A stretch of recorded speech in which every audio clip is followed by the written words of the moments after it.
M Santmat channel को subscribe करें, साथ ही घंटी को दबाकर ऑल नोटिफिकेशन सेलेक्ट करें। आप सभी से आग्रह है कि सत्संग को पूरा अंतिम तक देखें। बोलिए प्रेम से श्री सद्गुरु महाराज की जय। श्री सद्गुरु महाराज की जय। श्री सद्गुरु महाराज की जय।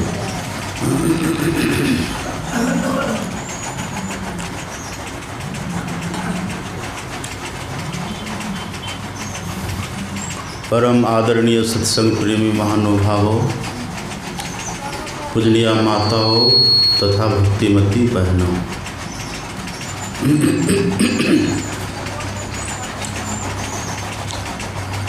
जो पाठ कल हुआ था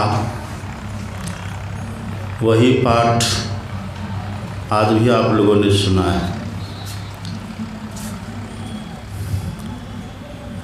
कल आपने सुना था लंका वास्तव में किसको कहते हैं, रावण कौन है, कुंभकर्ण किसको कहते हैं और मेघनाद कौन है। ये सारी चर्चाएं कल आपने सुनी थी।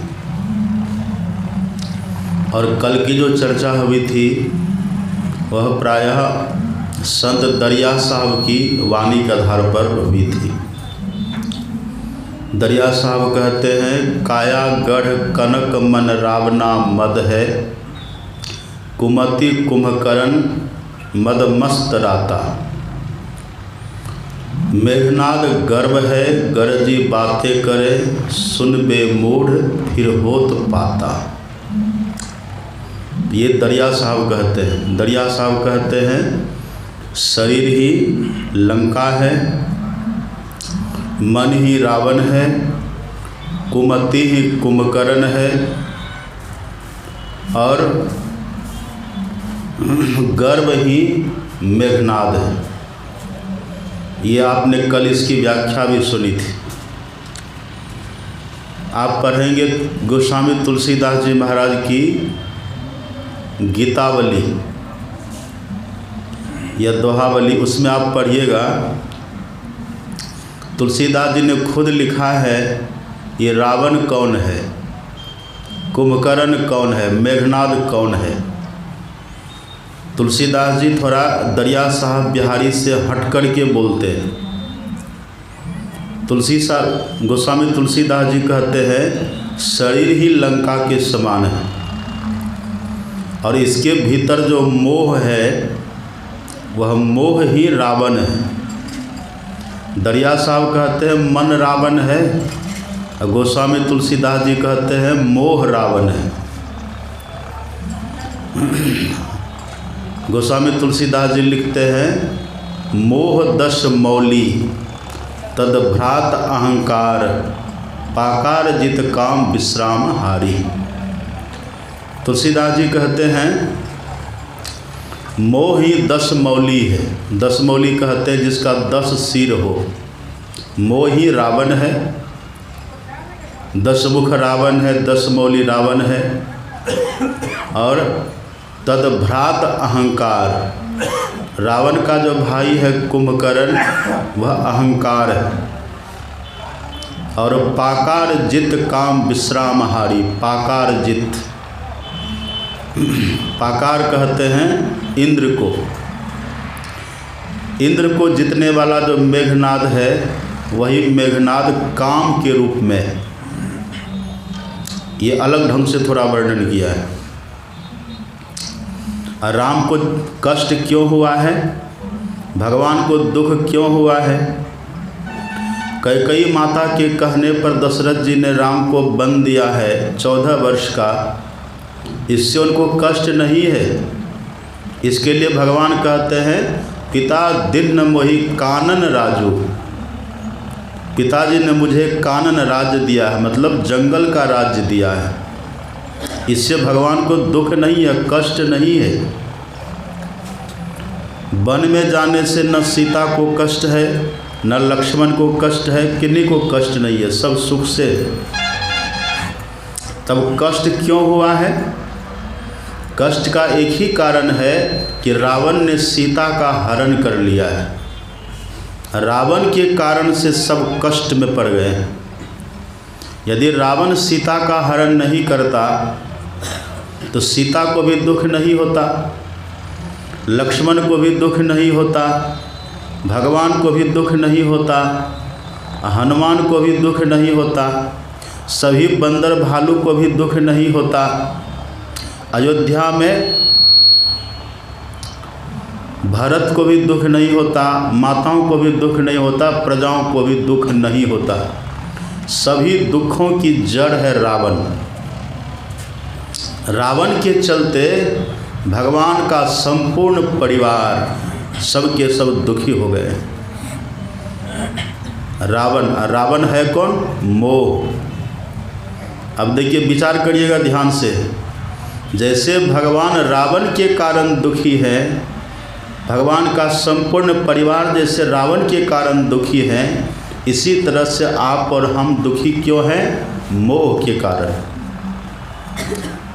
आप और हम क्यों दुखी है? मोह के कारण। आप कहेंगे कैसे बाबा? आप पढ़िए पदावली, गुरु महाराज जी ने लिख दिया है पदावली में। छोटी सी पुस्तक है महर्षि में पदावली, उसमें सभी सवालों का जवाब है। उसमें गुरु महाराज जी लिखते हैं, यह रोग संसृति व्यथा सुलन। जितना रोग होता है, व्यथाएं होती हैं, शूल होता है, शूल मतलब कष्ट, शूल होता है। ये कैसे होता है? राम को पिताजी के मृत्यु से भी ज़्यादा कष्ट नहीं हुआ है। संसार का नियम है तो जाना है सबको। आज पिताजी गए हैं, कल हम भी जाएंगे, ये तो नियम है संसार का। इससे कष्ट ज़्यादा नहीं है। भगवान को किसी भी व्यवहार से, किसी के भी व्यवहार से कष्ट नहीं है। कष्ट हुआ है तो एकमात्र रावण के कारण से। यदि रावण सीता का हरण नहीं करता तो किसी को कष्ट नहीं होता। जंगल तो भगवान को साम्राज्य, राज्य के समान था। पिता दिन वही कानन राज्य की तरह। जो भी कष्ट हुआ है वो रावण के कारण हुआ है। हमारे गुरु महाराज जी क्या कहते हैं?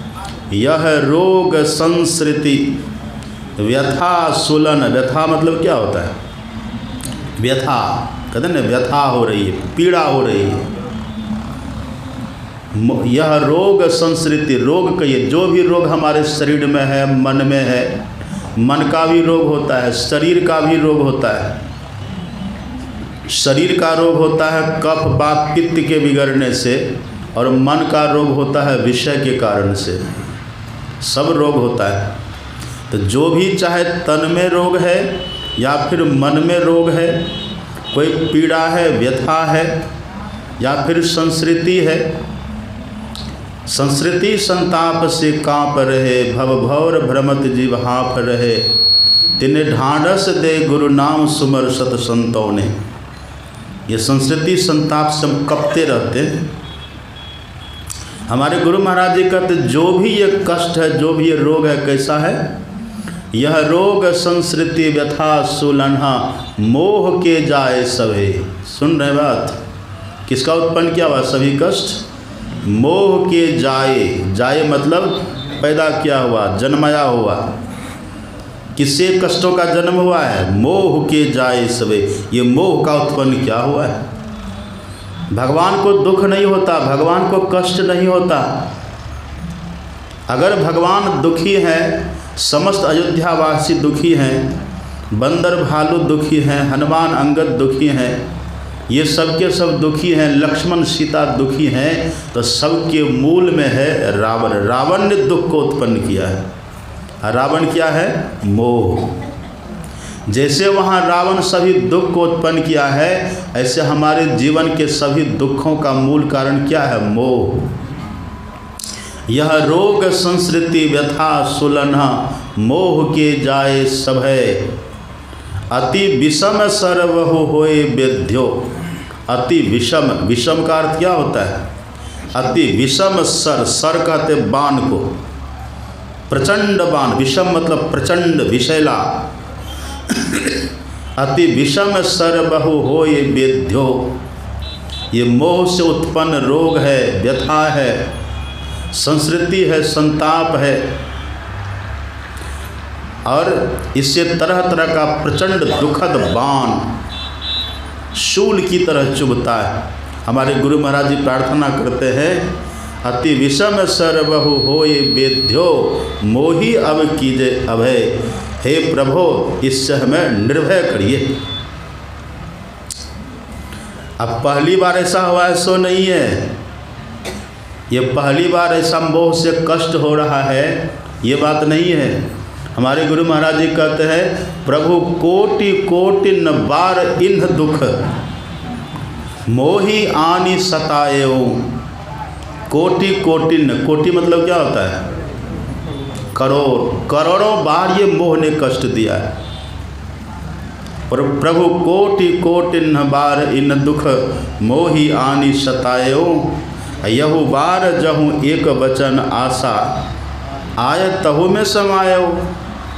इस बार सोचा था, एक आशा थी मन में कि इससे उबर करके प्रभु आपकी शरण में आ जाऊं, पर यहाँ भी समा गया। बिनु तुवे कृपा को बची सके तेहु काल तीनहु लोक में। प्रभु शरण तो आरत जना तो सहाय जन के शोक में। जन मतलब भक्त। ये मोह बड़ा प्रचंड है। मोह का मतलब क्या होता है?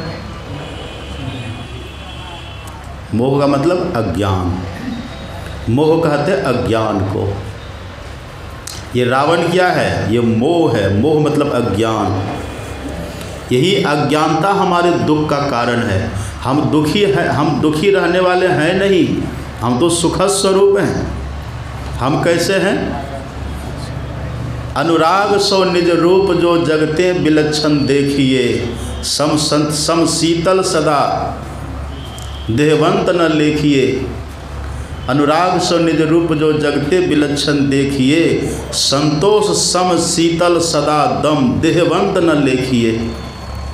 निर्मल निरामय एक रस तही हरस शोक न व्यापई। हमारे भीतर न कोई शोक की संभावना है, हर्ष शोक से हम रहित हैं, ऐसा तत्व हम हैं। निर्मल निरामय एक रस तेहि हरस शोक न व्यापई। त्रैलोक पावन सो सदा जाकी दशा ऐसी भई। हम तो निर्मल हैं, पवित्र हैं, शोक रहित हैं, रोग रहित हैं, हम ऐसे हैं। लेकिन अज्ञानता के कारण, मोह के कारण हम बड़े दुखी रहते हैं। सुन रहे बात? एक बार नारद जी गए विष्णु भगवान के पास बैकुंठ। बैकुंठ जाकर के नारद जी कहते हैं कि प्रभो, ये जो आपकी माया है ना, बहुत परेशान करके रखी। ये मोह ने हमें बहुत परेशान करके रखा है। मोह के कारण हम दुखी हैं, माया के कारण हम दुखी हैं, प्रभु कृपा करिए। नारद जी ने जैसे ये कहा, वहीं पर भगवान के आंगन में एक कदम का पेड़ था। क्या था? कदम का पेड़ है। नारद जी कहते हैं कि प्रभु, ये मोह माया ने मुझे परेशान करके रखा है, कृपा करिए बचा लीजिए।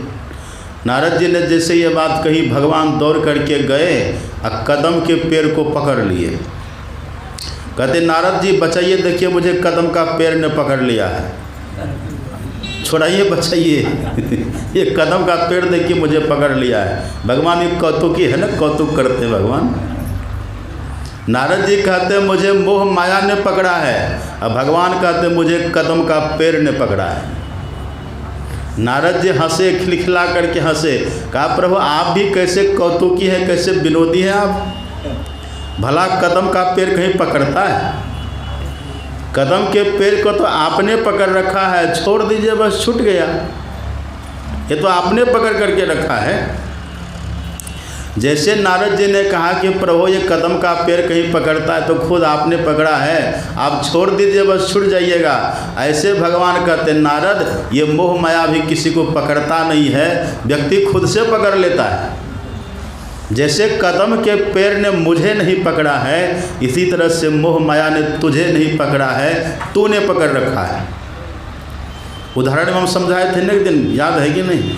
तोता, तोता को देखे कैसे पकड़ता तोता? बंदर मिठाई को पकड़ लेता है, मुट्ठी बांध लेता है, और सुराही से अपने हाथ को बाहर खींचना चाहता, तो सुराही का मुंह तो साकड़ा होता है ना। अब बंदर को भ्रम क्या होता कि मिठाई ने अथवा किसी ने इस सुराही के भीतर में मेरे हाथ को पकड़ लिया है। किसी ने पकड़ा है क्या? उसी का नाम है मोह। बंदर चाहे तो उस मिठाई को छोड़ करके खुद से निकल सकता है, लेकिन उसके भीतर इतनी अज्ञानता है, ऐसा मोह है, उसको ऐसा भ्रम हो गया कि किसी ने हमें पकड़ लिया है।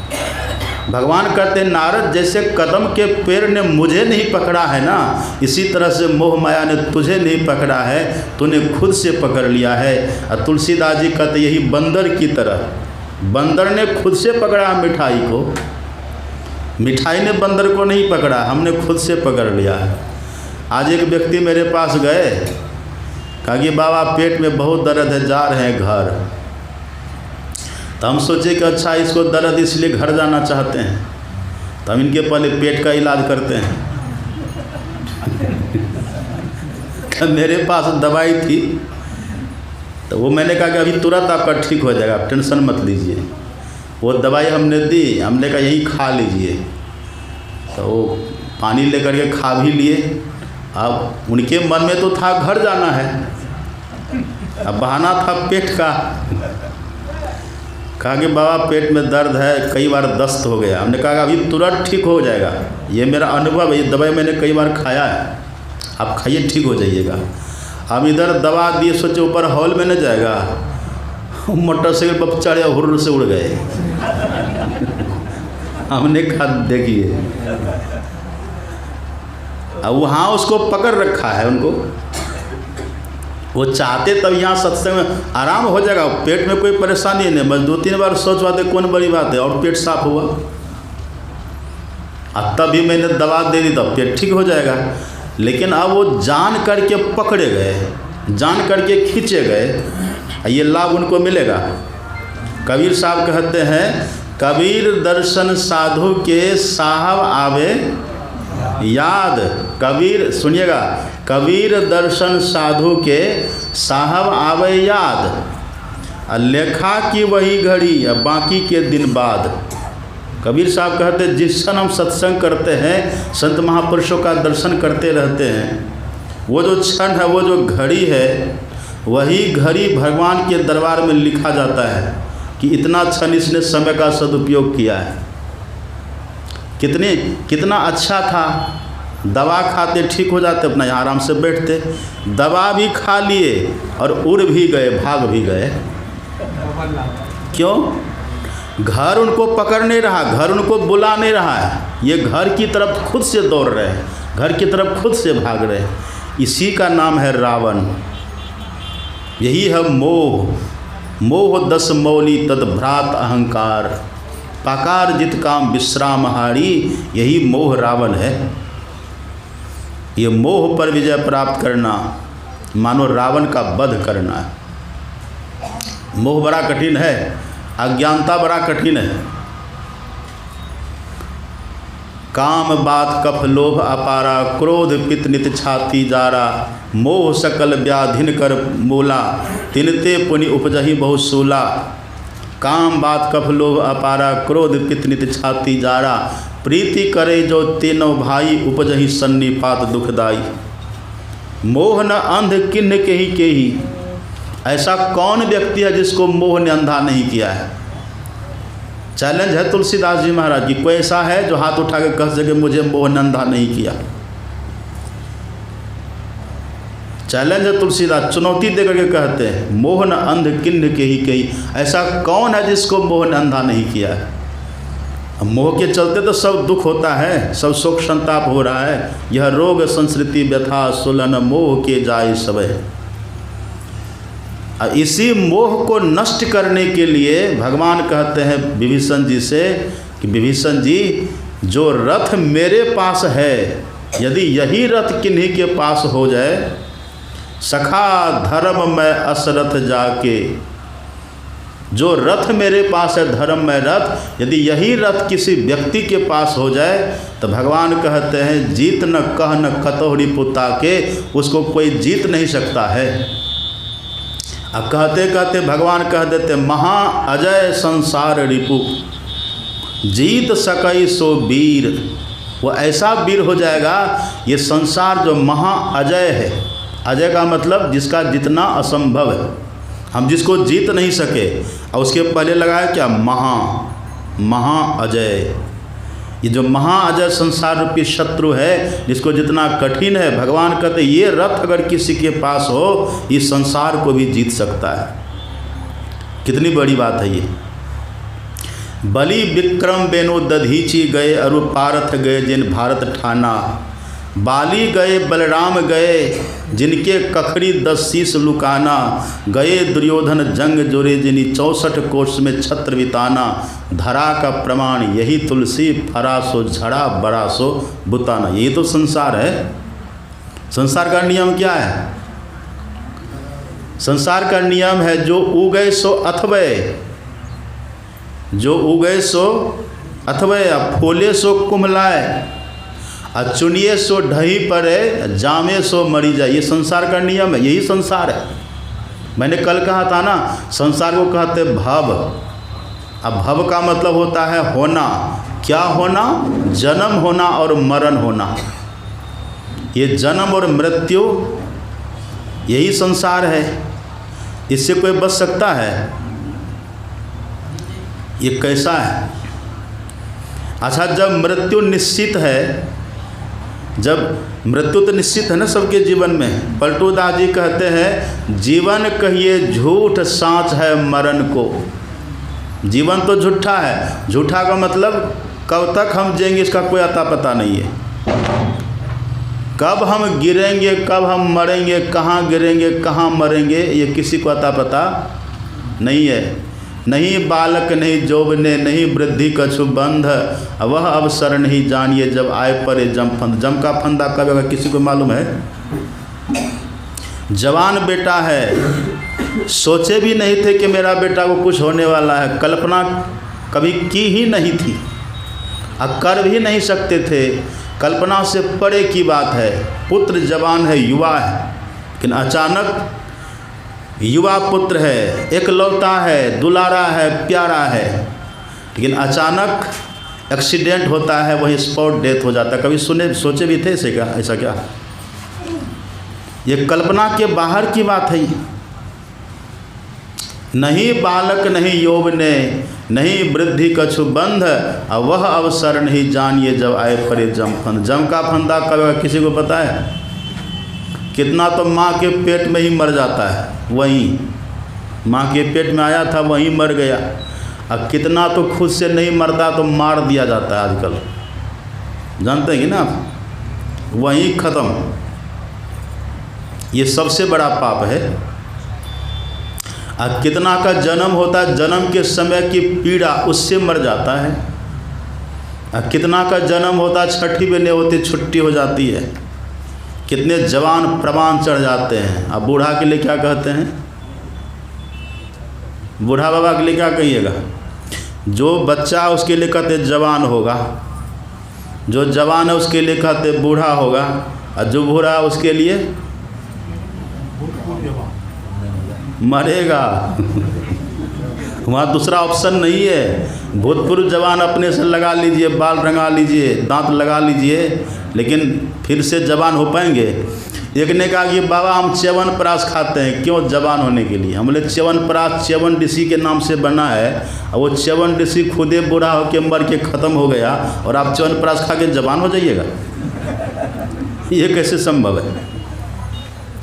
लेकिन भगवान कहते ये रथ जिनके पास हो, कौन सा रथ? जो रथ का वर्णन आपने कल से सुना है, ये रथ अगर किन्हीं के पास हो तो भगवान कहते हैं महा अजय संसार रिपु जीत सकई सो वीर।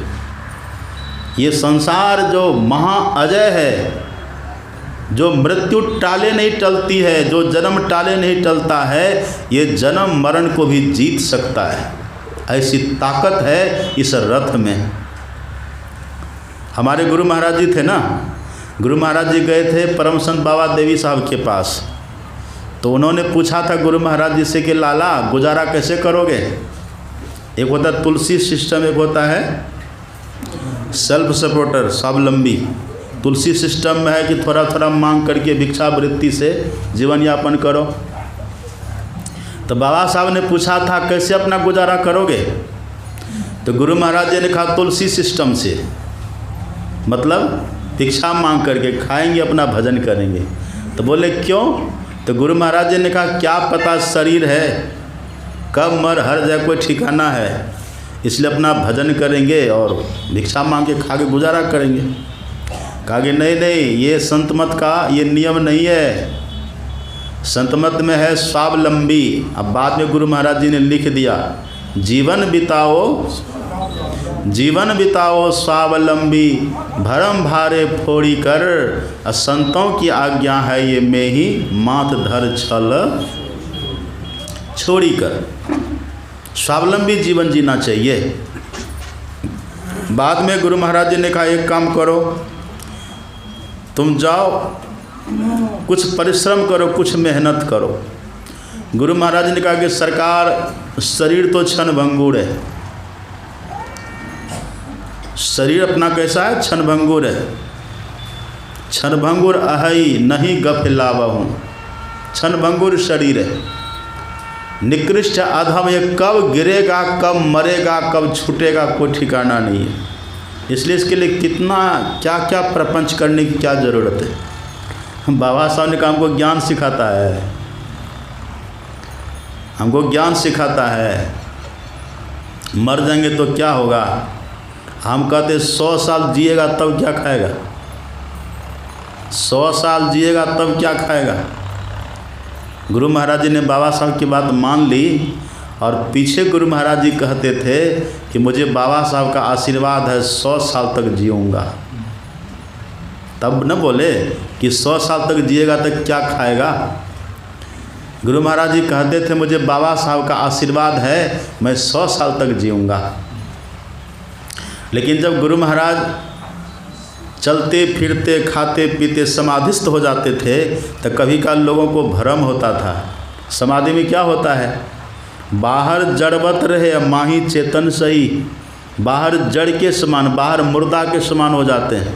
मृतवत तिष्ठते योगी समुक्तो नात्र संशय। जो योगी होते, सच्चे योगी होते हैं, वो बाहर से मुर्दा की तरह हो जाते हैं। मुर्दा मतलब उसकी ये जो नाड़ी है ना, गति, नाड़ी की गति, इसको देखिए ये आपको जीरो मिलेगा। हृदय का धड़कन देखिए वो भी खत्म। अगर किसी की नाड़ी की गति बंद हो जाए और दिल का धड़कन बंद हो तो मुर्दा है कि जिंदा है, मुर्दा है, वो मर गया समझिए। और गुरु महाराज जी को ऐसा ही होता था, भोजन कर रहे हैं, एक चम्मच दिए मुख में, अब दूसरा चम्मच लेंगे और मुंह का भी पूरा अन्न भीतर गया भी नहीं है, उतने में समाधि लग जाती थी। मतलब संसार से बेखबर वो चैतन्य अवस्था में चले जाते थे, चैतन्य अवस्था। हम में तुम में भेद बुद्धि को जो सकते हैं मिटा, वह तुम ही तुम वही में ही प्रश्न पुनि रहते। ये समाधि की स्थिति है, समाधि की अवस्था है। ये गुरु महाराज जी की स्थिति होती थी बारंबार। आपने एक फोटो नहीं देखा गुरु महाराज जी का, एक हाथ में छड़ी है, लाठी है, खड़े हैं, अब एक सेवक पकड़े हुए हैं, खड़े खड़े समाधिस्थ हो गए। हम तो बैठ के भी समाधि की तो बात तो बहुत दूर है, जब भी नहीं कर पाते ढंग से। अब वहाँ समाधि लगती, खड़े खड़े समाधि लगती है। हमारे गुरु महाराज एक प्रवचन में कहते हैं अब ऐसा अभ्यास बन गया है कि चलते फिरते मेरी दृष्टि वहीं रहती है। उन्मुनि रहे ब्रह्म को चिन्हे, परम तत्व को ध्यावे, और सुरत निरत से मेला करी के अनहद बेन बजावे। ये स्थिति हो जाती है।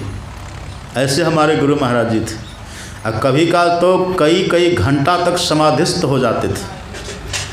ऐसे एक बार क्या हुआ, गुरु महाराज जी की समाधि लगी तो कई घंटा तक की समाधि लग गई, बिल्कुल शरीर निश्चेष्ट हो गया। देखिए समाधि में शरीर निश्चेष्ट होता है अब मृत्यु में भी निश्चेष्ट होता है। तो मृत्यु समाधि में अंतर क्या है? यदि मरेंगे तो शरीर में बाद में धीरे धीरे सूजन आता है, फूलता है शरीर, खून पानी हो जाता है। समाधि में सो नहीं होगा। समाधि में ऐसा नहीं होता, सूजन वो जस के तस रहेगा, ये स्थिति आती है। गुरु महाराज जी समाधिस्थ में चले गए, समाधिस्थ हो गए और कई घंटा तक समाधिस्थ हो गए। डॉक्टर को बुलाया गया, डॉक्टरों ने जांच करी, कहा कि इनका बिल्कुल सब नस नाड़ी बंद है, हाथ की नाड़ी की गति भी बंद है, दिल का धड़कन भी बंद है, बिल्कुल अब ये शरीर में रहे ही नहीं, ये मर गए।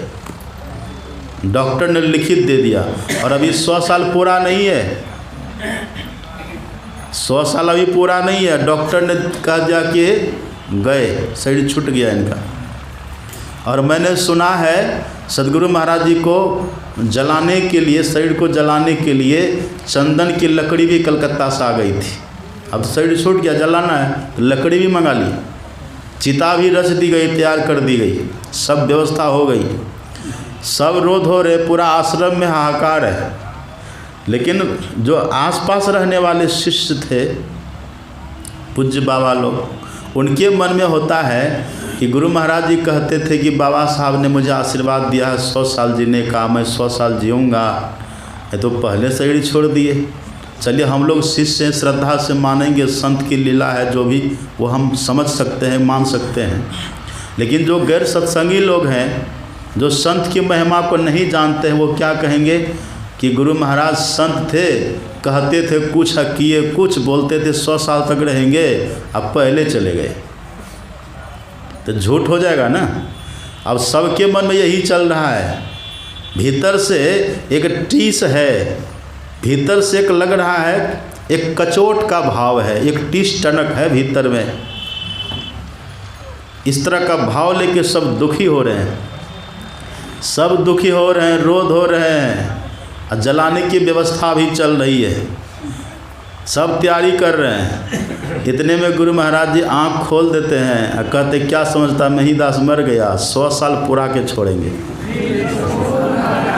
इसको कहते हैं जीत सकई सो वीर, महा अजय संसार रिपु जीत सकई सो वीर। वो ऐसे वीर हो जाते हैं, ये जन्म मृत्यु पर उनकी विजय, उनको अधिकार हो जाता है, उनको विजय प्राप्त हो जाती है।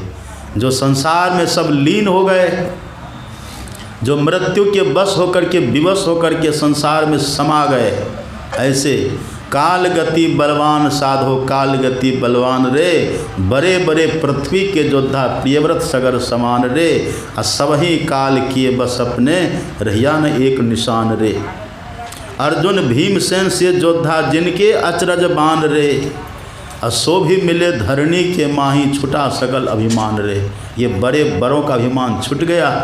लेकिन भगवान कहते हैं ये रथ जिनके पास हो, महा अजय संसार रिपु जीत सके सो वीर, वो जीत सकता है। ये रथ, कल आपने सुना था ना, रथ का पहिया क्या है? बल विवेक दम सौरज धीरज, सौरज धीरज तेहि रथ चाका। वो जो रथ है जिसको अपने भीतर बैठाना है, इसके लिए शूरता चाहिए, शूरता, धीरता चाहिए। धीरता, धीरता कब तक? सूर संग्राम है विकट बेरा मति, सती और सूर के खेल आगे। सती संग्राम है पलक दो चार का, सूर संग्राम पल दो लागे। असाध संग्राम है रैन दिन जुझना, रात दिन जो जूझते रहते हैं।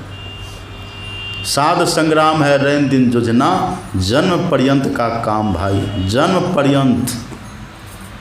सुन रहे बात? इसलिए भगवान श्री कृष्ण गीता में कहते हैं अनेक जन्म संसिद्धि ततो याति परांगत में। ऐसा धैर्य चाहिए हमारे भीतर।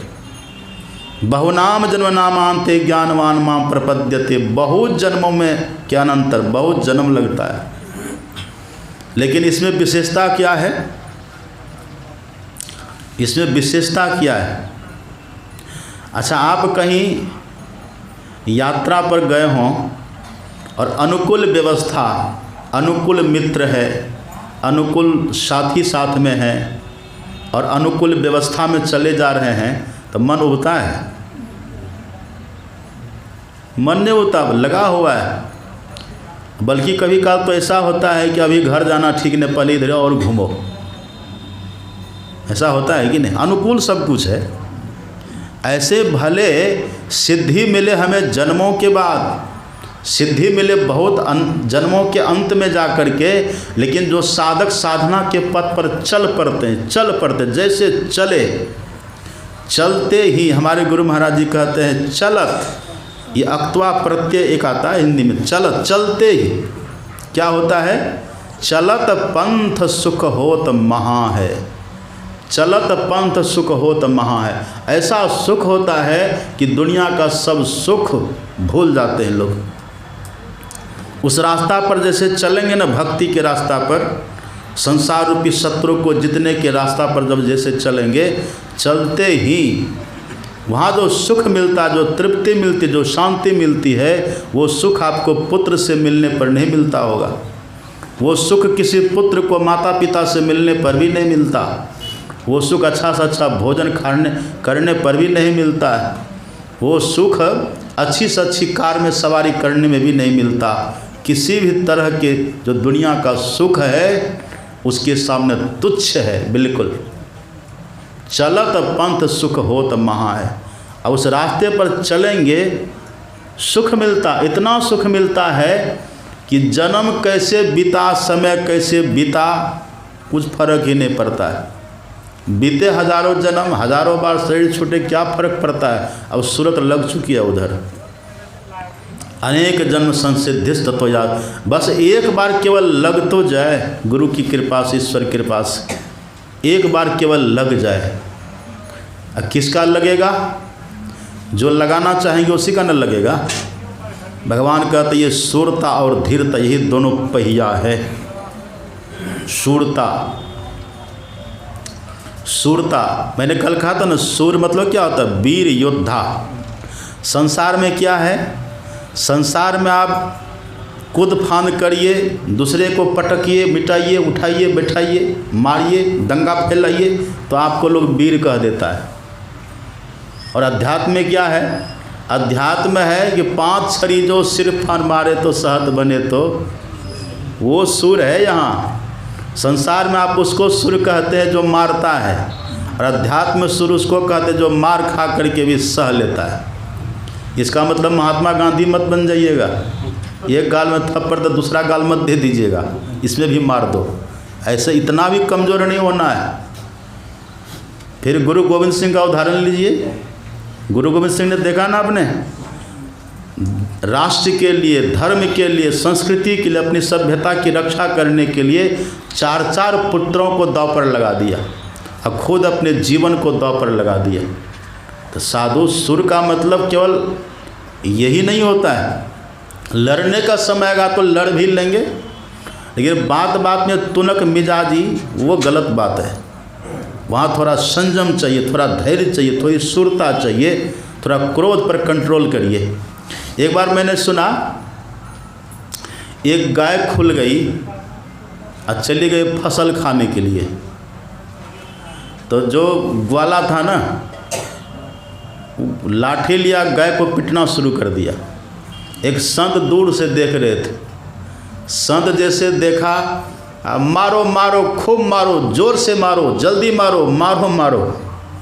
वहाँ 2-4 लोग सुन रहा था, का ये बाबा है कि कसाई है ही?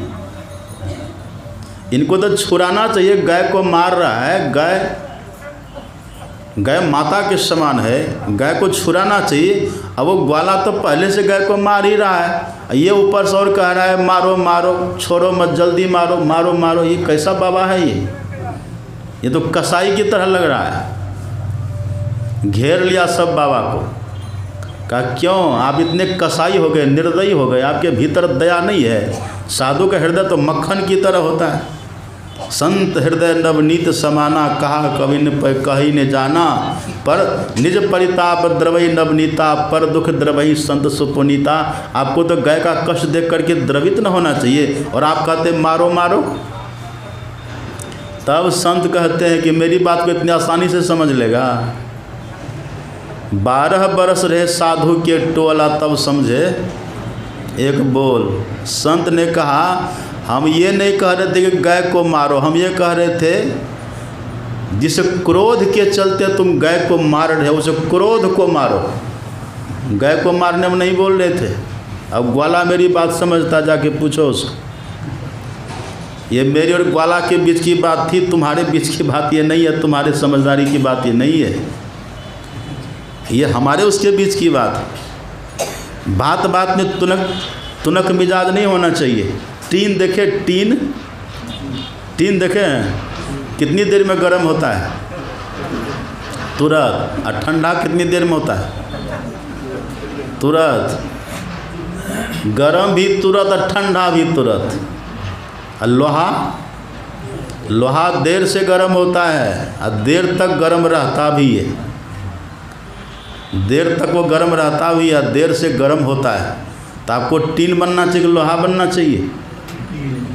अगर किसी में कोई कमी आप देखें, कोई गलत कर रहा है, अगर कोई गलत कर रहा है, आप पहले उसका ढंग से वाच करिए, उसका अध्ययन करिए, देखिए वो क्या, अगर सही में गलत कर रहा है तो एक्शन लीजिए, कड़ा एक्शन लीजिए वहाँ।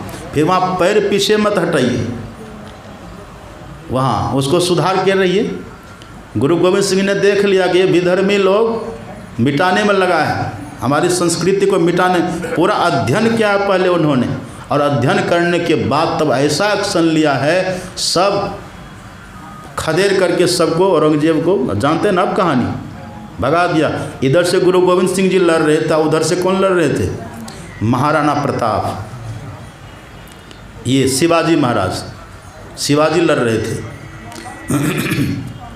तो ये थोड़ा होना चाहिए, ये थोड़ी थोड़ी बात में तुनक मिजाजी, ये सब ठीक नहीं है। थोड़ा सहने की क्षमता हो, ये सूरता को समझना चाहिए ढंग से। भगवान कहते सौरज धीरज तेहि रथ चाका। एक बात आपने कभी सुनी है? जो रथ होता है युद्ध करने वाला रथ, उसमें एक ध्वज रहता है, मेन ध्वज, वो ध्वज फहरता रहता है। अर्जुन के भी रथ में ध्वज था, सुने हैं? उस ध्वज में कौन बैठते थे? कौन बैठते थे? बजरंगबली, हनुमान जी, कपि ध्वज, हाँ, हनुमान जी रहते थे उनके ध्वज पर, वहाँ संभालते रहते थे अर्जुन को ध्वज पर बैठ करके। और रथ पर कौन थे? भगवान। नीचे भगवान संभाल रहे हैं, ऊपर हनुमान संभाल रहे हैं। ये ध्वज होता है।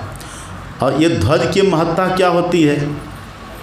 ध्वज की महत्ता ये होती है, जब लड़ते लड़ते रथी की मृत्यु हो जाती है, रथी मतलब जो योद्धा है, जो लड़ रहा होता है, अगर लड़ते लड़ते उसको मार देता है शत्रु, तो जो सारथी होते हैं ना, वो ये सूचना देने के लिए कि ये मर गया है, उस ध्वज को काट के गिरा देता है। जैसे ध्वज कटा, सब समझ जाते हैं कि वो व्यक्ति, वो जो लड़ने वाला था उस रथ पर, वो मारा गया, मर गया वो। यही ध्वज होता है। ध्वज जब तक है तब तक वो योद्धा जिंदा कहलाता है। और जैसे ध्वज कट करके गिरा तब मर गया, अब वो लड़ेगा? जो मरेगा वो कैसे लड़ेगा? वो खत्म हो गया। भगवान कहते हैं, हे विभीषण जी, इस धर्म में, रथ में भी ध्वज है। वो कौन सा ध्वज है? भगवान कहते सत्य रूपी ध्वज है। सत्य, सत्य का ध्वज है। जीवन में जब तक सत्य रहेगा तब तक समझिए हम जिंदा हैं। सत्य बहुत बड़ी चीज़ है। और सत्य का मतलब क्या होता है? सत्य का कई अर्थ होता है। सत्य मतलब सत्य सोई जो बिन से नाही, वो भी सत्य ईश्वर परमात्मा है। और दूसरा सत्य कौन है?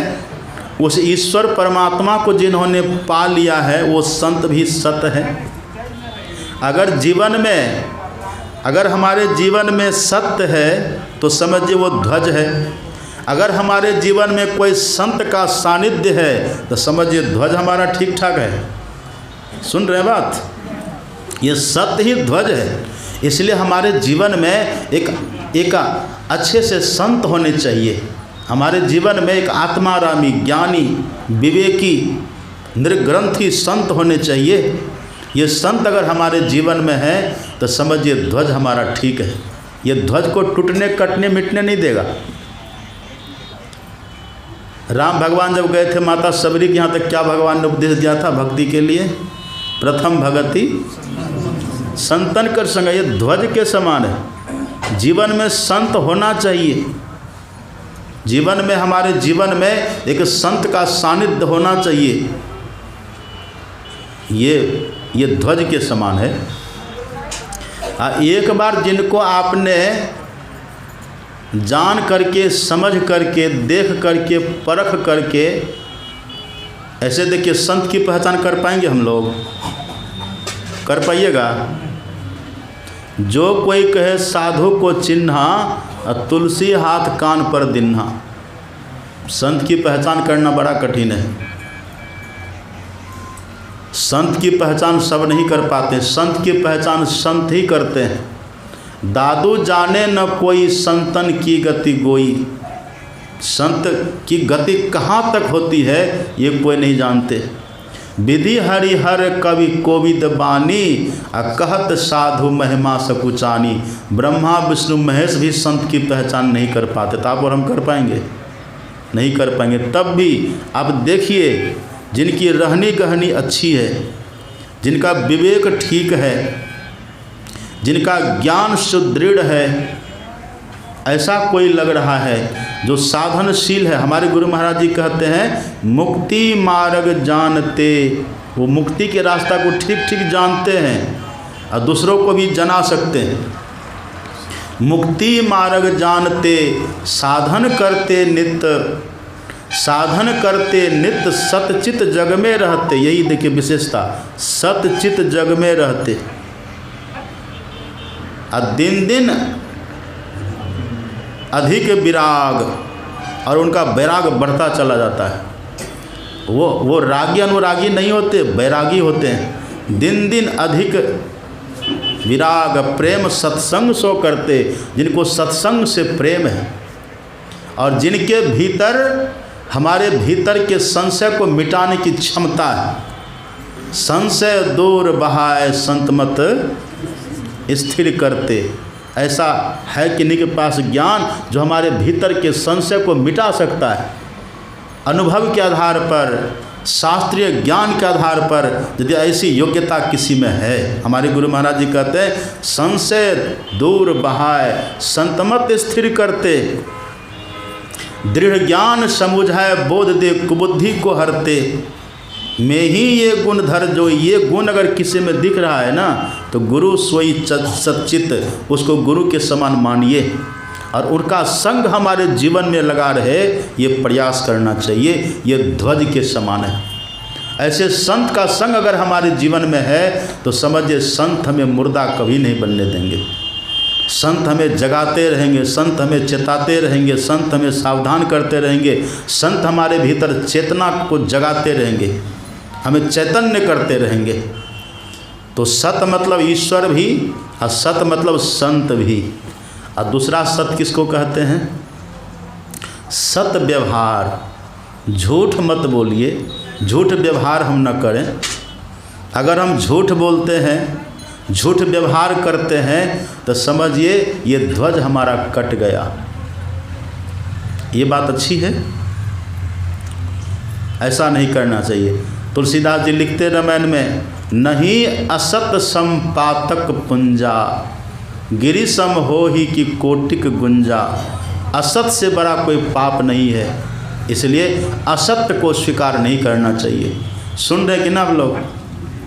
पंडाल में यहाँ है, हॉल में कि भाग गए? यही न है।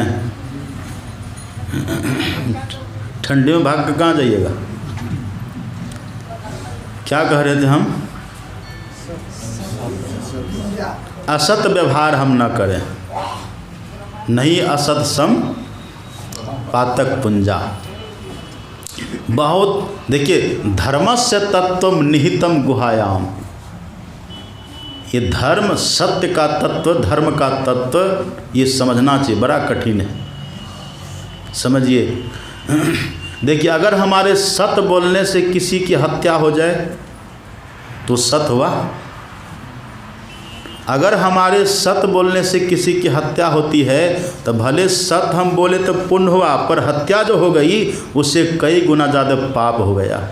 और यदि वहाँ पर हम एक झूठ बोल जाते हैं, वो हत्या रुक जाती है, तो झूठ बोलने से भले पाप हुआ, पर हत्या को जो हमने टाल दिया उससे बहुत बड़ा पुण्य हो गया।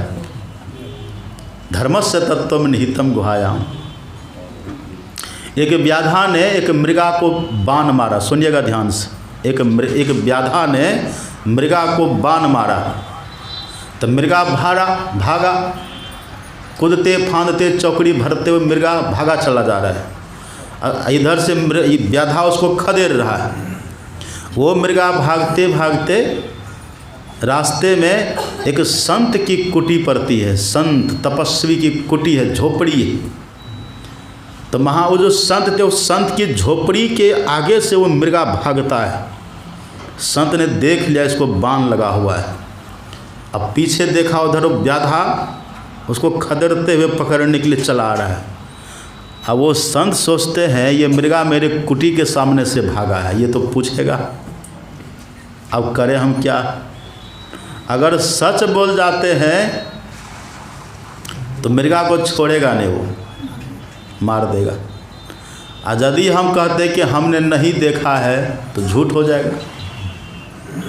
तो क्या करें, इतने में व्याधा आ जाता, धमकता उनके यहाँ कुटी में, है बाबा मृगा को देखा है। बाबा ने सोचा वो क्या कहें। अब बाबा कहते हैं, देखिए कितना बुद्धि लगाते हैं संत महापुरुष। बाबा कहते हैं जो देखे सो बोले नहीं, और जो बोले सो देखे नहीं। बाबा कहते हैं कि देखो जो देखा है वो बोल नहीं सकता है। देखता कौन, आँख देखती है ना, आँख बोलती है। आँख ने देखा पर आँख बोल नहीं सकती, और जो बोल सकता है वो देखा नहीं है। अब मुँह बोल सकता है पर मुँह देख सकता है। संत ने ऐसा पेंच मारा साधु भक्त के भी पास पेंच होता है, उनका पेंच ऐसा कारगर होता है, सबका पेंच फेल हो जाता है। पेंच लगा था विभीषण जी को भी जानते हैं ना आप।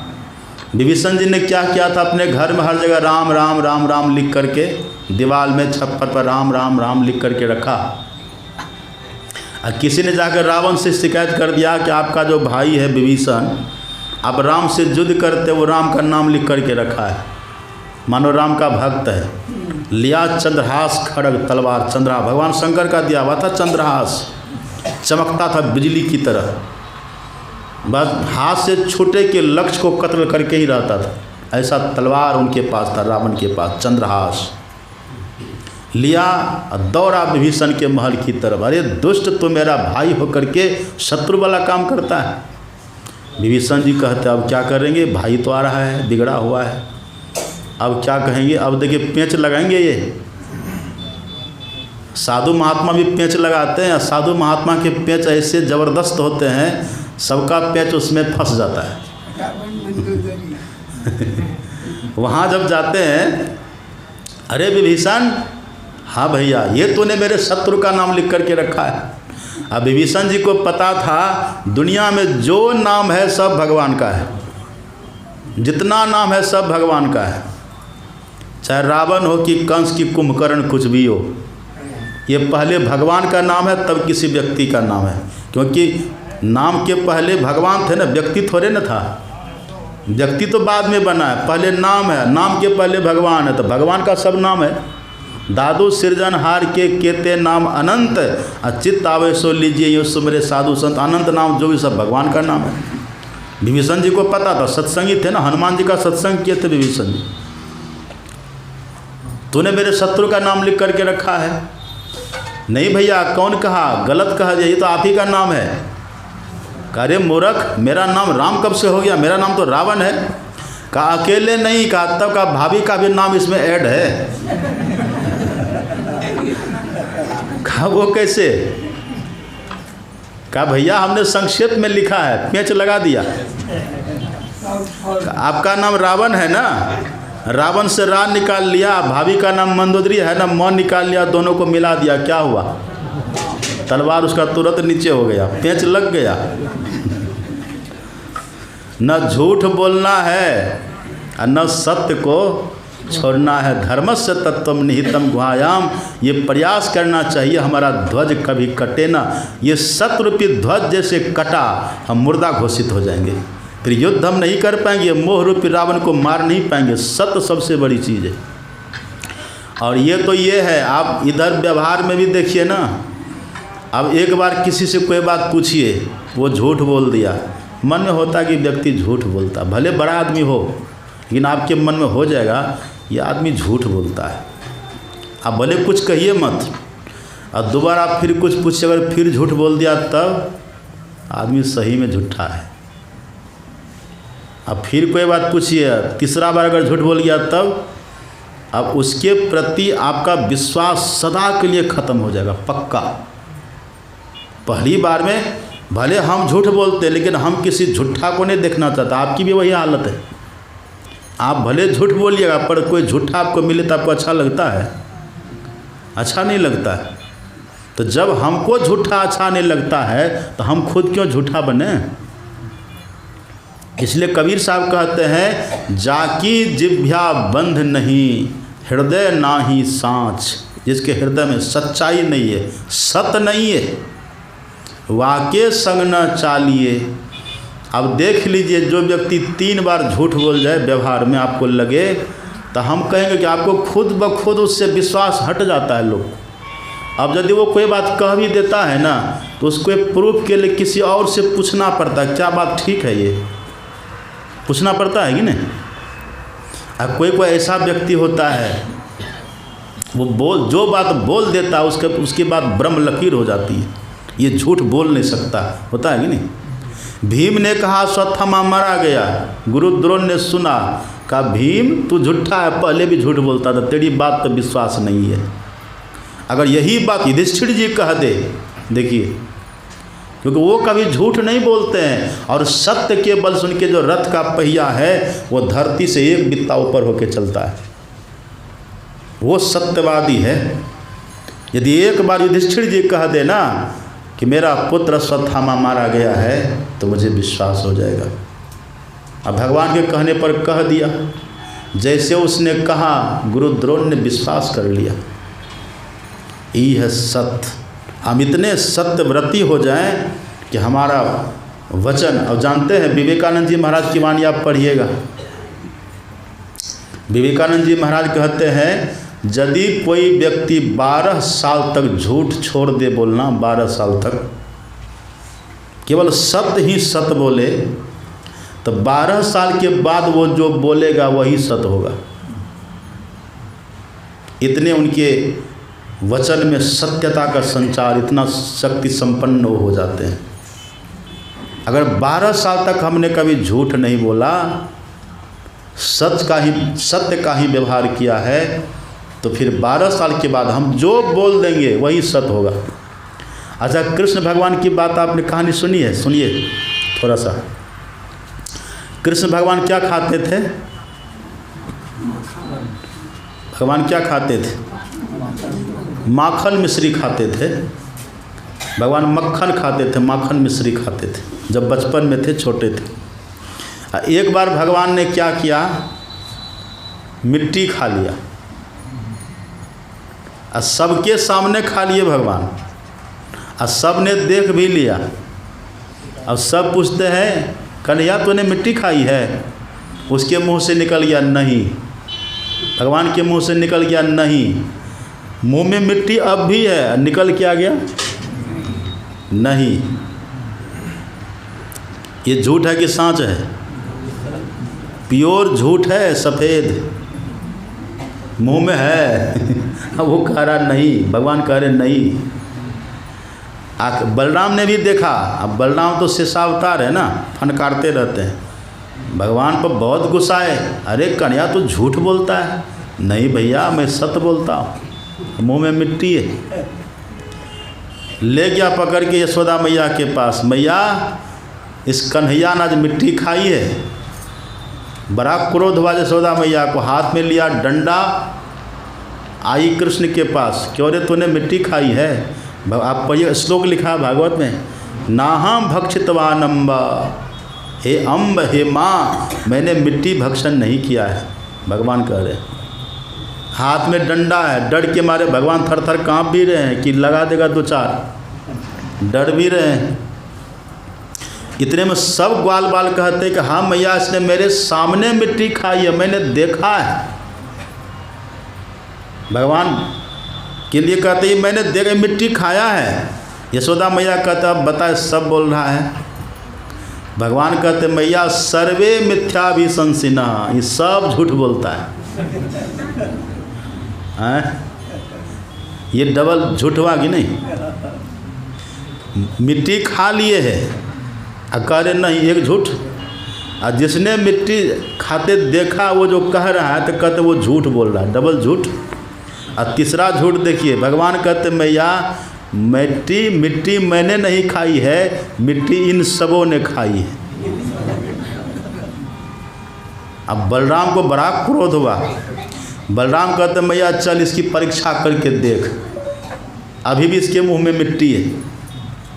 अब यशोदा मैया कहती है ठीक है, मुंह खोल के दिखा। तो भगवान भी कह देते हैं, यदि सत्य गृहस्थ तरी पश्य में मुखम, हे मैया, यदि तुमको मेरी बात पर विश्वास नहीं कि मैंने मिट्टी नहीं खाई है, अगर तुमको इस बात पर विश्वास नहीं है तो तुम मेरा मुंह खोल के देख ले। अब बलराम भी क्या कहते हैं, अगर तुमको मेरी बात पर विश्वास नहीं कि इसने मिट्टी खाई है तो इसका मुंह खोलवा करके देख ले। एक ही बात दोनों कह रहा है, समझ रहे हैं बात। अब यशोदा मैया कहते खोल अपना मुंह दिखा। हाँ, वो है कौन, वो सत्य समर्थ है, समर्थ है, वो समर्थ है, वो सत्य स्वरूप है, समर्थ है वो। समर्थ कह नहीं दोष गुसाई, रवि पावक सुरसरी की नाई, शुभ और अशुभ सलिल सब बहाई। सुबह और गंगा जी में देखते ना क्या सब बहता है, तो क्या गंगा जल गंदा होता है। ताको अपुनित कहाई न कोई, उसको कोई गंदा नहीं कहता, क्यों, समर्थ है। भगवान इतने समर्थ हैं, समर्थ कहा नहीं दोष गुसाई। 12 साल तक आप सत्य का व्यवहार करिए, समर्थ हो जाइएगा, फिर आप जो बोलेंगे वही सत्य हो जाएगा। भगवान ने कहा कि खोल के देख ले मेरा मुंह, मैंने मिट्टी नहीं खाई है। कहा ठीक है, खोल अपना मुंह दिखा। अब जैसे भगवान ने मुंह अपना खोला है, ऐसा सामर्थ्य भगवान के भीतर विराट रूप दिखा दिया है। उसी विराट रूप भगवान के मुंह में यशोदा ने देखा संपूर्ण ब्रह्मांड है। उसी में भारत खंड, भारतवर्ष है। उसी में देखती है उत्तर प्रदेश, मथुरा जनपद, गोकुल ग्राम, नंद बाबा का आंगन, और सभी ग्वाल बाल खड़े खड़े मिट्टी चबा रहा है। भगवान कहते देख ले मैया, मिट्टी मैंने खाई कि सब ने खाई है। ऐसा सामर्थ्य कहाँ जगता है।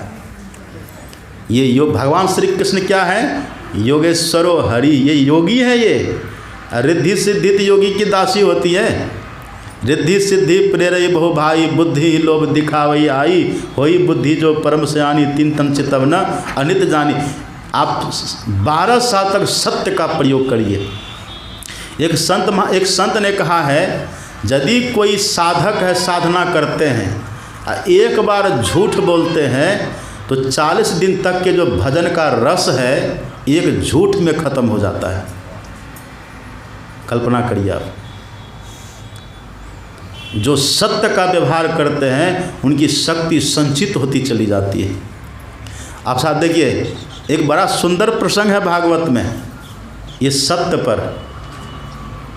कभी काल सत्य को छुपाने के लिए, कभी काल ऐसा जीवन में मोड़ आता है जिसको छुपाना बहुत आवश्यक होता है, और वहाँ पर झूठ बोलना भी ज़्यादा निंदनीय नहीं होता। सुन रहे हैं बात। आपको कोई पूछे ना कि आपसे जप होता है तो क्या कहिएगा? कह दीजिए नहीं, और यदि कह दीजिए हाँ, तब जो होता है वो खत्म हो जाएगा। इसलिए भजन को छुपाना चाहिए। हमारे गुरु महाराज जी संत आत्मोन्नति के शिखर पर पहुँचे हुए हैं, और तब भी क्या कहते हैं? मैं अपने को संत नहीं मानता। अब आत्मोन्नति के शिखर पर पहुँचे हुए हैं। बाबा देवी कहे कह में ही ऐसे ही कर निस दिन जागी। ऐसे हमारे गुरु महाराज जी भाव प्रकाश, देखिए लिखते पदावली में, भाव प्रकाश मिटल अंधियारी, अपने लिए लिख रहे हैं। भाव प्रकाश मिटल अंधियारी, सुख भैल बहुत तेर है, और गुरु कृपा की कीमत नाही मिटल 84 फेर। किसके लिए बोल रहे हैं?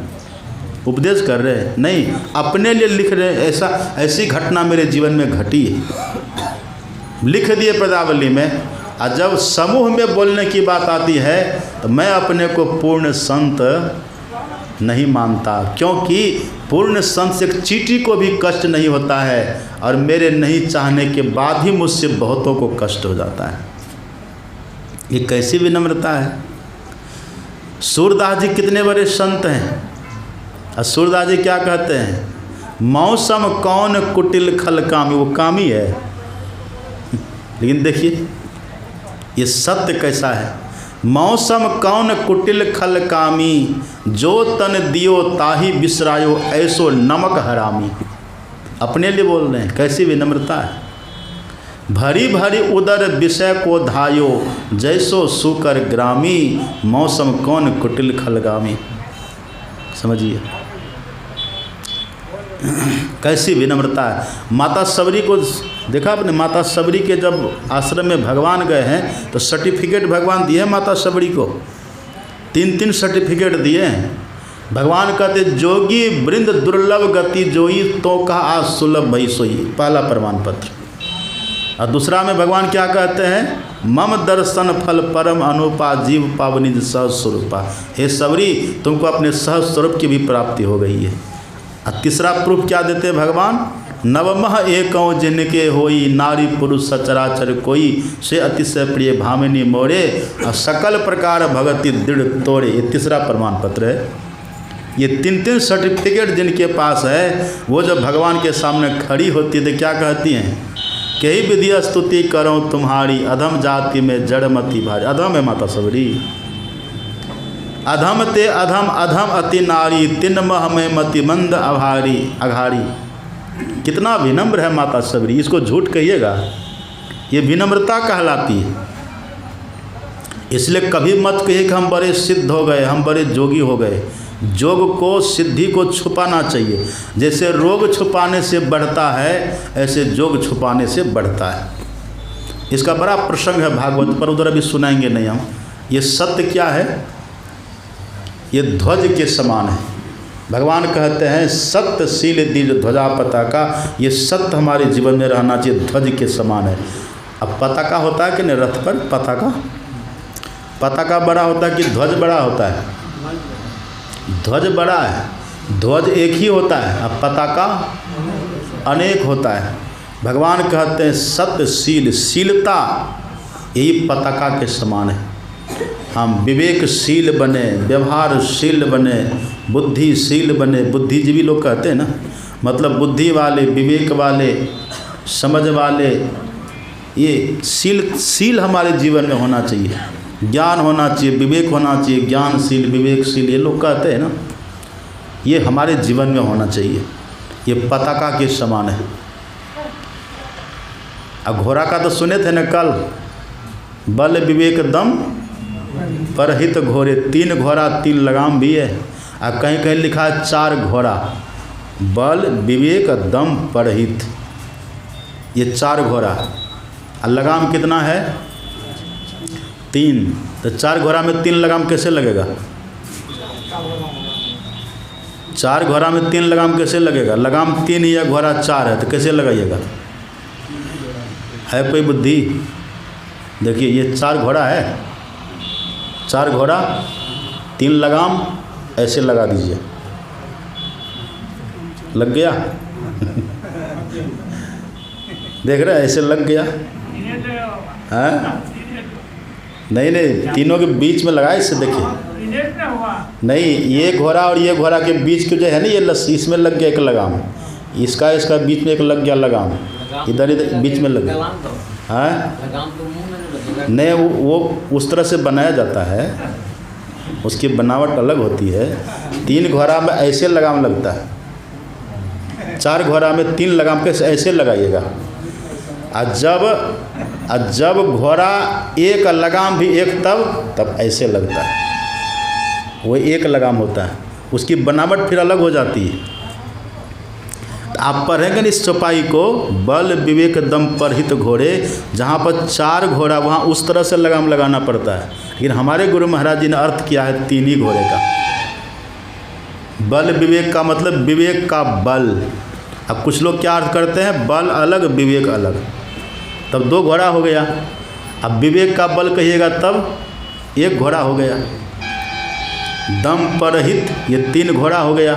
बल विवेक दम परहित घोड़े, क्षमा कृपा समता रज जोड़े। कल मैंने कहा था ना, विवेक रूपी घोड़ा को कौन लगाम लगता है, बल विवेक। इस घोड़ा को कौन लगाम लगता है, क्षमा। क्षमा अगर नहीं है तो विवेक व्यर्थ है। और दम रूपी घोड़ा को कौन लगाम लगता है, कृपा का लगाम। अब परोपकार रूपी घोड़ा को कौन लगाम लगता है, समता का लगाम। मतलब ये हुआ, आप परोपकार करिए तो मुंह देख करके मत करिए, समझ रहे बात। आजकल परोपकार भी मुंह देख करके होता है। जाइए मुखिया जी के पास, अब गरीब का लाइन वहाँ लगा हुआ है, मुखिया जी कहते सब तो गरीब ही गरीब है, उसमें चुनते कि मेरा प्रिय कौन है। वो परोपकार नहीं हुआ। अगर आप परोपकार कर रहे हैं ना, तो जो भी गरीब है सबके लिए समता का भाव रखिए। अभी कोई आपसे बढ़िया से बात करता है, बढ़िया से मिलता है, तो आप उसको ज़्यादा छूट दे देते, ज़्यादा सुविधा दे देते हैं। और थोड़ा सा 2-4 बात कोई कह दिया तो उसकी सुविधा में आप कटौती कर देते हैं। इसको परोपकार नहीं कहते हैं। ये तो द्वैत भाव हो गया, भेद बुद्धि हो गई है। स्वामी रामतीर्थ थे ना, स्वामी रामतीर्थ का नाम सुना आपने, प्रोफेसर थे और हर मंथ उनको तनख्वाह मिलती थी। तो स्वामी रामतीर्थ क्या करते थे, उनको जो तनख्वाह मिलती थी तो उस जहाँ वो रहते थे उस इलाका में जितने गरीब बच्चे होते थे सबको बुलाते थे वो, और उसी बच्चों के साथ में अपने बच्चे को भी खड़ा कर देते थे। अपना खुद का बच्चा और गरीब बच्चा सबको उसी पंक्ति में खड़े करते थे। और उनके पास जितना धन होता था उतने जितने बच्चे उतने से भाग दे के बराबर करके सबको बराबर बराबर दे देते थे। इसको कहते हैं परोपकार। परोपकार का घोड़ा है तो लगाम क्या है, समता। समभाव से सबको देखिए, सबको सबके प्रति। अब हमसे कोई प्रेम कर रहा है तो उसको हम ज़्यादा सुविधा दे दिए, थोड़ा कोई नफरत कर दिया तो उसकी सुविधा में कटौती कर दिए। ये तब परोपकार नहीं हुआ, तब आपके भीतर दोष है। ये दोष वाला भाव मत रखिए। जो गरीब है गरीब है। गुरु गोविंद सिंह जब लड़ते थे ना, सुनिए थोड़ा ध्यान से। गुरु गोविंद सिंह जब लड़ते थे, युद्ध करते थे, तो एक अपने शिष्य को कहा कि देखो तुम पानी पिलाओ सबको, जो गिर जाए युद्ध में पानी पिलाओ। और उनके कहने का भाव था जो अपने पक्ष का, पर ऐसे खुल के बोले न, संत थे ना, दूरदृष्टा थे। कहा जो युद्ध में गिर जाए उनको पानी पिलाओ। तो वो क्या करते थे, बाल्टी में पानी लेके गिलास लेकर के जो युद्ध में गिरे सबको पिलाते थे। उसी क्रम में जो मुसलमान भी युद्ध में गिर जाता था लड़ते लड़ते, जो शत्रु पक्ष के थे, शत्रु दल के, ये उनको भी पानी पिला देते थे। तो किसी ने जाकर के गुरु गोविंद सिंह से शिकायत किया कि गुरुदेव ये तो शत्रु को भी पानी पिलाता है। कहा बुलाओ, कहाँ है वो। बुलाया, बुला के कहते क्यों रे, मैंने सुना तो शत्रु को ही पानी पिलाता है। तो वो कहते, वो सरदार कहते हैं गुरुदेव जो गिर गया वो शत्रु कहाँ रहा, जो गिर गया वो शत्रु कहाँ रहा। गुरु गोविंद सिंह ने कहा शाबाश, तूने मेरे उपदेश को समझा है। जो गिर गया वो शत्रु कहाँ रहा, सबको पिलाओ। आखिर आत्मा तो वो उसमें भी है, जीव तो सब एक है। सर्वभूत हिते रता, ये परोपकार का भाव रहना चाहिए। जब तक वो हमसे लड़ रहा है तब तक शत्रु है। वो गिर गया, वो शत्रु कहाँ रहा, वो पिला दो उसको भी पानी, क्योंकि आत्मा उसमें भी है और आत्मा किसी का शत्रु नहीं है। आत्मा का सर्वभूत हिते रता, सबके प्रति हित का भाव होना चाहिए। इसको कहते समता रूपी लगाम। सुन रहे बात? कुछ फर्क पड़ रहा है कि नहीं? मुँह देखौल काम मत करिएगा आप कि ये हमारा है, ये पराया है। अगर आप कोई ऐसा काम कर रहे हैं तो सबके लिए करिए जो आपके आश्रित हैं, जो आपके इर्द गिर्द हैं, सबके लिए ऐसा काम करिए। हम कल भोजन कर रहे थे ना यहाँ दही चूड़ा चला भंडारा खूब, कहा कि बाबा आप भी चलिए। तो हमने कहा ठीक है चलिए, खा लेते साथ में बैठ के, क्या लगा है। तो जब खाने लगे तो खाने के टाइम में दही परोसा गया, तो सबको दे दिया जनरल दही या हमको दे दिया स्पेशल दही। तो हम बोले जो मेरे बगल में है एक बाबा बैठे थे दाढ़ी वाले, किधर गए, एक टोपी वाले बैठे थे। तो हमने कहा दिनाओं को, हमने कहा कि दिनाओ ये दही आप स्पेशल दही हमको दिए, इनके मन में क्या हो रहा होगा कि बाबा कैसा दही खाते हैं, कैसा टेस्ट उसमें होगा। इनके मन में लुकपुकी हो गई होगी केवल आप हमको दही दिए, ये अच्छी बात तो नहीं है। तो फिर उन्होंने सबको दिया। ये इसको कहते हैं पंगत दोष। या तो सबके साथ बैठ के खाइए तो एक रंग भोजन करिए। अब लोग महात्मा सब क्या करते हैं, वो सबके साथ दिखाने के लिए बैठेंगे और सब्जी अलग से मंगवा करके खाते पंगत में। ऐसा करिएगा? अपना परोठा अलग से मंगा के तब खाते पंगत में। ये कौन हुआ?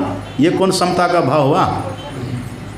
पंगत में बैठे हैं तो जो सब खाते हैं वही खाइए, और यदि आप वो नहीं खा सकते तो पंगत से उठ जाइए। ये दिखाने के लिए दिखावा नहीं होना चाहिए। ये समता का आंजन आंज लो बस हो गया भजन। समता चाहिए जीवन में। अब बेचारे बगल में एक सब्जी खा रहा है, रोटी खा रहा है, और हम वहीं पर तरवा पगड़वा वो हम लेकर खाने लगे। ये पंगत दोष हो गया। ये नहीं, समता का भाव रहना चाहिए। हम जो यहाँ खाते हैं, कुछ लोग के मन होता है कि बाबा पता न अकेले में क्या क्या खाता है। और जाकर आप देखिएगा, कभी सीआईडी बनिए, जाइए मेरे पास, ये बच्चा सब मेरे लिए बनाते हैं। एकदम ये तभी बच्चा है नया, इनको ये कोई किचन है, ये रसोईया है कोई क्या? ये जैसे तैसे उबाल तुबाल के धर देते हैं। हम कहते खूब कस के थोड़ा मिर्ची देना